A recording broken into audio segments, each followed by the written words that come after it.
si nous arrivons à faire adhérer l'ensemble de l'environnement, des acteurs impliqués dans la génération, l'exploitation et la valorisation des données de santé, donc des médecins, des techniciens, des décideurs et également des politiques. Je pense aussi qu'il faudrait rajouter de faire intervenir tous les intervenants. Je pense notamment aux intervenants de terrain. Par exemple, le secteur libéral, le secteur privé, qui est un énorme fournisseur de data, très peu concerté par toutes les décisions qui sont prises dans la gestion des données de santé.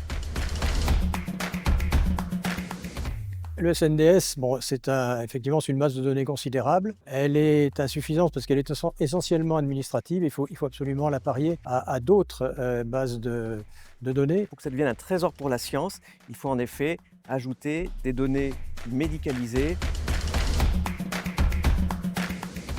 Oui, parce qu'effectivement, ça va créer une masse de données considérable, c'est particulièrement intéressant. Mais non, si ça aboutit à une hypercentralisation, où on va avoir quelque chose qui va descendre et où le haut va imposer toute la structuration en bas. Je pense qu'il faut laisser de la liberté à l'initiative privée et notamment aux acteurs de terrain. Le niveau local, les spécificités de chaque pays doivent être prises en compte. Et c'est vrai qu'au final, au niveau européen, la partie centralisée ou qui serait totalement interopérable entre tous les pays serait relativement minime, mais donnera d'énormément d'opportunités pour pouvoir mener des projets en s'appuyant dans un deuxième temps sur l'ensemble des données nationales.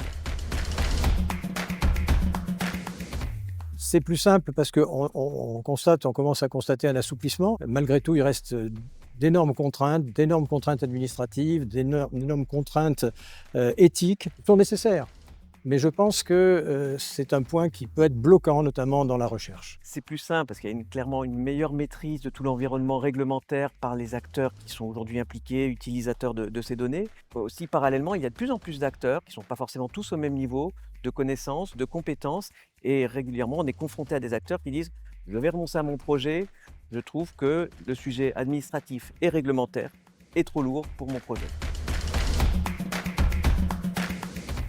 Aujourd'hui, la plus belle avancée qui est toujours en cours est la constitution et l'accompagnement de l'ensemble des établissements de santé, mais également, en effet, ne pas oublier le milieu de la médecine libérale, dans tout ce qui est la structuration des données, dans le cas d'entrepôts de données, hospitaliers ou en médecine libérale. Et donc, il y a encore aujourd'hui du travail, mais je pense que tous les acteurs sont aujourd'hui impliqués dans le sens de structurer et partager les données à travers ces entrepôts. Il faut considérer la fourniture de données par une addition d'entrepôts de données de santé qui seront interconnectés avec effectivement une structure centrale qui sera capable de les recueillir et les entrepôts de données de santé pourront faire remonter ces datas.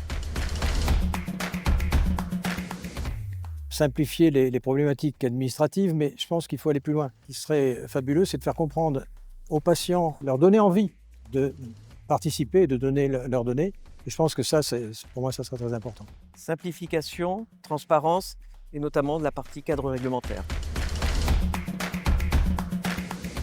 Collectif trépidant. Des rencontres et des confrontations. Je dirais 3. Un tout petit peu plus optimiste, mais je reste en dessous de la moyenne. 4,5.